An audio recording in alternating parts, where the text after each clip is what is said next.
Kim Chiu pasabog ang 18 years sa showbiz. Sa IG stories ni Kim Chiu, masang ibinahagi nito ang kanyang 18th year anniversary sa showbiz. Talaga namang patuloy na namamayagpag si Kim bilang isang actress, host, endorser at businesswoman. Hindi rin makakaila na talaga namang isa lamang si Kim na mula umpisa hanggang ngayon ay consistent ang kanyang kasikatan.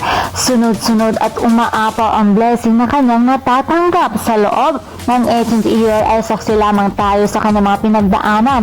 Mapa-ups and down ay never iniwan si Kim na kanyang mga tagahanga, pamilya at kaibigan. Kaya naman sobra-sobra ang kanyang pasasalamat. Deserve naman kasi ng Chinita Princess ang mga blessings na kanyang patuloy na natatanggap dahil nga naman napakabuting puso ni Kim. Kaya naman napakaswerte ng lalaking magbibihag sa puso ng dalaga.